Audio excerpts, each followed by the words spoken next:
At so yun at good morning sa inyo mga par. At yun, simbang gabi na nga mga par, no? Sa Digalio na nga, unang simbang gabi, no? Dito sa atin, no? At may mga minisana din si Bishop, no? Sa ibang lugar, no? At yun, no? Dito yung pinakapanghuli, no? Mga par, sa Isla Bonita. At time check mga par, 4:23, no? Ayan, no? Yan. At yun, no, sikaso na nga tayo at nag-almusal tayo ngayon. At ang almusal natin ay half moon. Tid sa inyo ng bakery sa bayan. Yan. Tapos sausawan. Yan. Nice! Tapos ayun lang mga par. At asikaso na tayo at punta na tayo ng simbahan. At ano pang inaantay? Let's go! Surprise!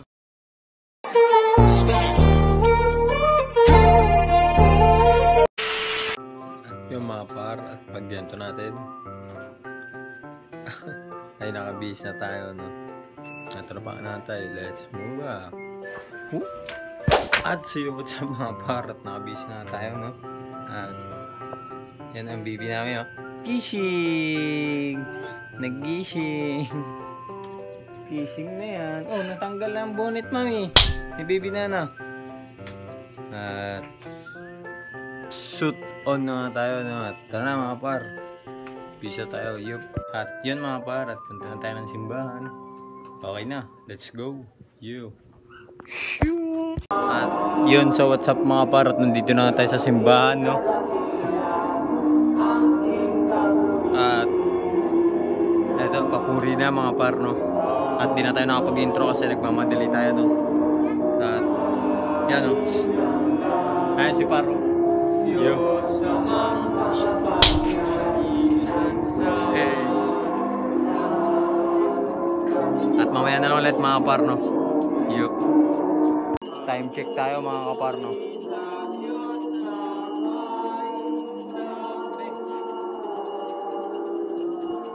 At ito yung nagaganap.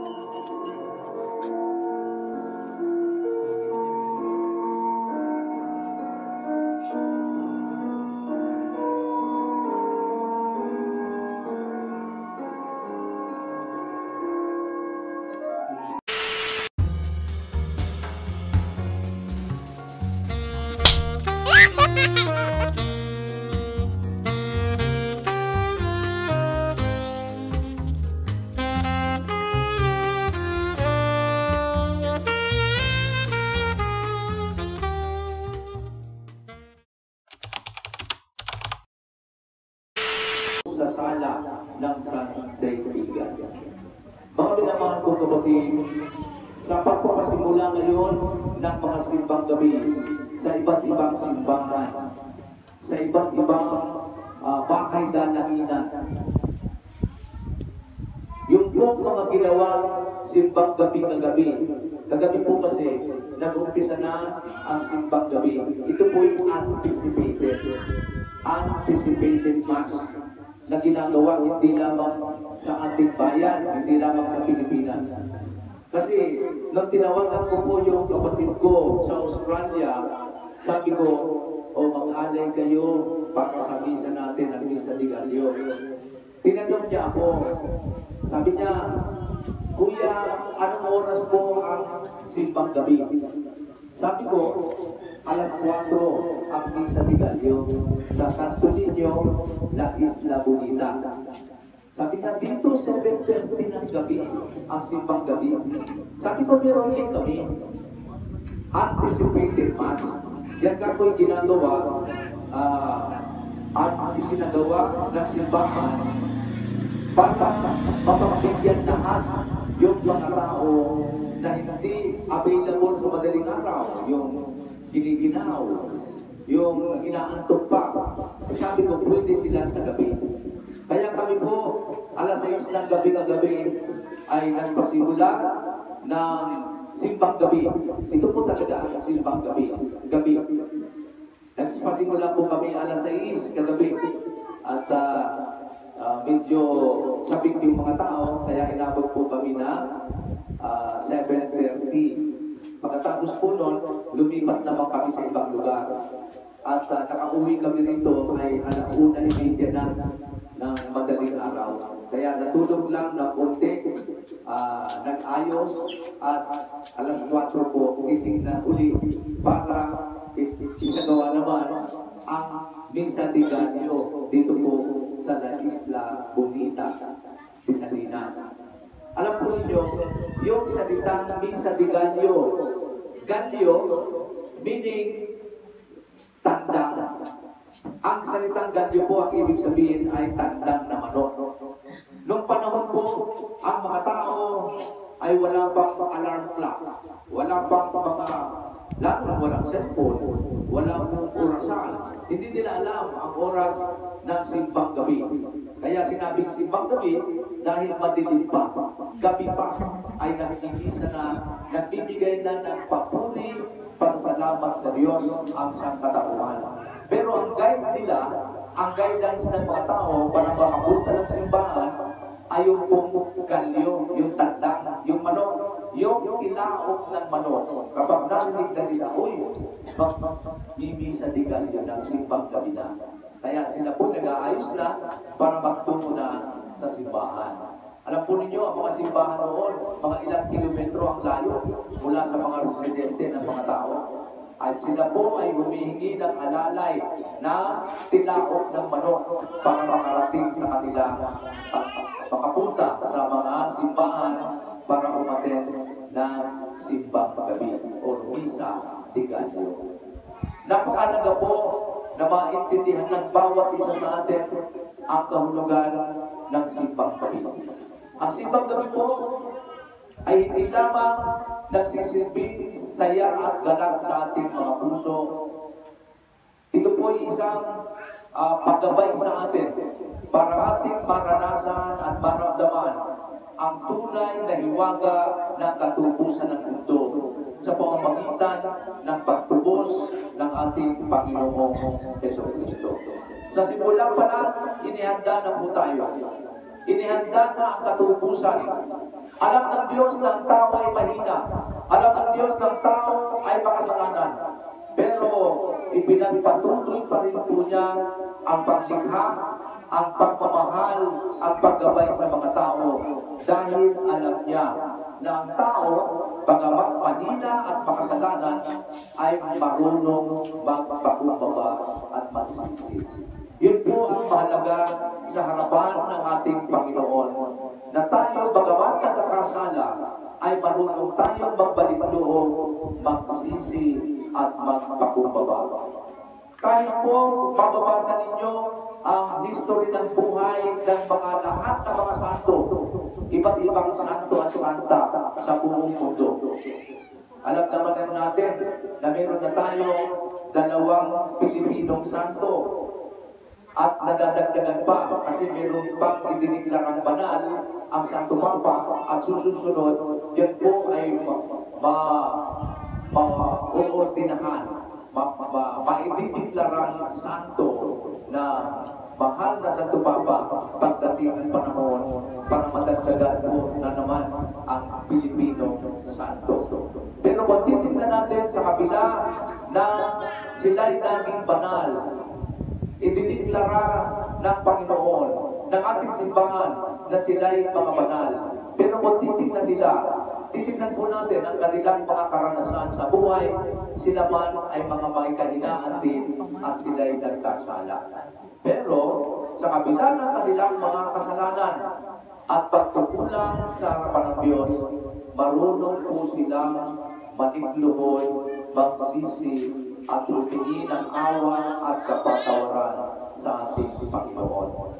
Yun din po ang dahilan kung bakit meron tayong mga simbang gabi pag pinapaalala sa mundo, sa Santo Kristyanuhan, na tayo dapat sa paghahanda natin sa pagdating ng ating manunubos ay marunong tayong magsisi, marunong tayong magbalik loob para bumalik sa harapan ng ating Panginoong Diyos. Huwag po kayong mag-alala ang ating pananampalataya, ang Diyos natin ay makatarungan at mapagmahal. Kung ang Diyos ng ibang relihiyon, kapag ikaw ay nagkasala ay sa impyerno kaagad, ang Diyos po natin, nating mga Katoliko, ay maunawain, mapagmahal, at mapagpatawad. Basta marunong lang po tayong magbalik loob sa Kanya. Hindi po nalulugod ang Diyos sa mga taong nagkasala, pero ayaw umamin ng kasalanan. Alam na ng buong mundo, alam na ng buong bayan na siya yung may sala, pero ayaw pa niya umamin dahil ang tingin niya sa sarili ay mataas. Alam po ninyo, ang taong mapagpataas ay ibabagsak ng Diyos. Sapagkat kung ikaw ay alam na sa sarili mo na ikaw ang may sala, ikaw ang may kasalanan, ikaw ang may pagkukulang, ikaw ang gumawa ng kamalian, ayaw mong aminin, ang hirap pong patawarin ng kasalanan ng tao ito. Kapag ikaw ay nagkasala na hindi ka marunong tumanggap ng pagkamali at hindi ka marunong magsisi, hindi ka marunong umamin, mahirap kang maligtas. Sapagkat ang tingin mo, ikaw yung pinakamagaling, ikaw yung nasa itaas. Kapag nasa itaas ka, ang tingin mo sa nasa ibaba ay sisiw lang. Mga walang kwenta lang. At dahil ako ang magaling, ako ang mataas. Mga minamahal ko kapatid, ang halimbawa po ng dumating na manulubos sa mundo, kahit noong unang panahon, ang ini-expect po nila ay isang haring darating na matipuno, nakasakay sa gintong karwahe at nakatira sa isang palasyo.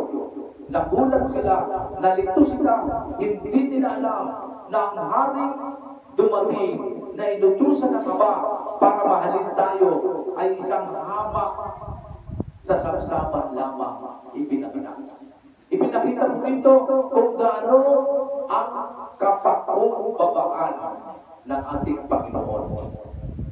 Hinamak niya, itinag niya ang kanyang sarili, itinuring niya siya'y mahirap alipin para matupad ang kalooban ng kanyang Ama. Tayo man po, mga minamahal ko kapatid, ang halimbawa ang pinakita sa atin ng ating Panginoong Kristo, pwede po natin gayahin. Dapat matuto tayong magpakumbaba. Dapat po matuto tayong humingi ng kapatawaran. Kung ano yung masama sa atin, huwag natin gawin sa ating kapwa. At kung ano yung makabubuti sa atin, ay gawin din natin para sa iba. Dahil yun po ang gusto ng ating Panginoon gawin natin.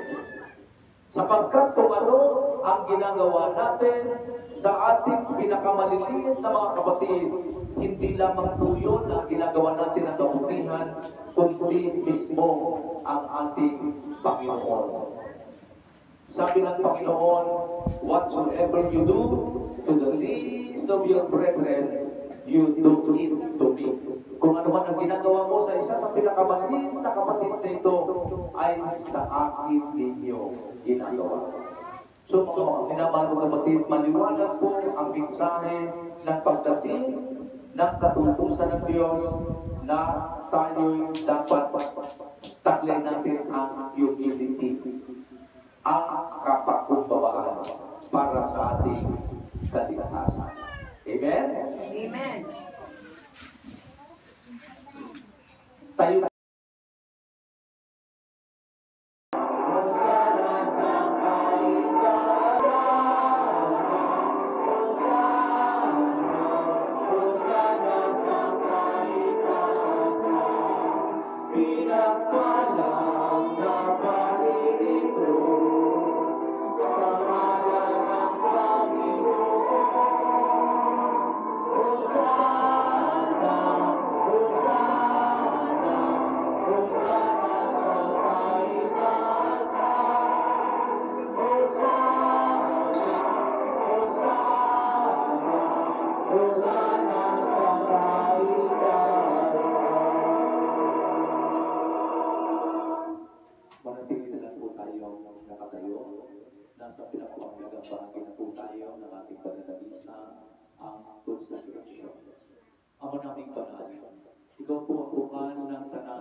pamamagitan ng iyong Espiritu, gawin kong banal ang mga kaloob nito, upang para sa amin ay maging katawan at dugo ng aming Panginoong Jesucristo.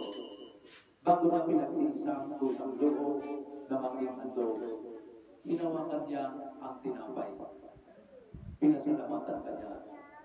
Pinagati-hati niya yun, ibinigay sa kanyang mga alagad at sinabi, "Tanggapin ninyong lahat ito at kanin. Ito ang aking katawan na ihanando para sa inyo."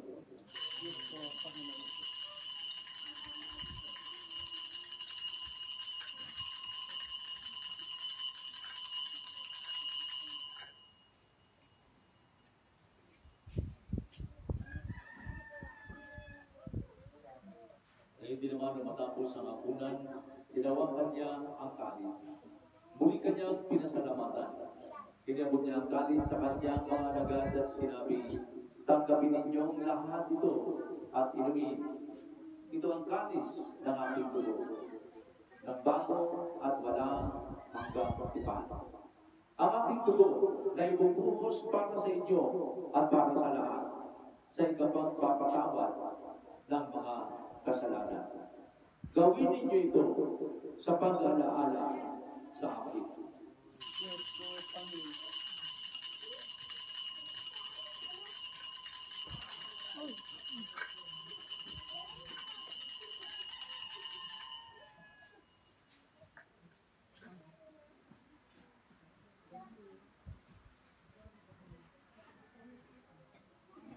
Pagbunyinada ng misteryo ng ating pananampalataya. Kristo'y namatay, Kristo'y nabuhay, Kristo'y babalik sa wakas ng Panginoon. What's up mga para, tapos na ang ating misa, no? At pauwi na tayo, ayun sila, oh. Tambay muna, no? At pauwi na tayo, no? Bibi na.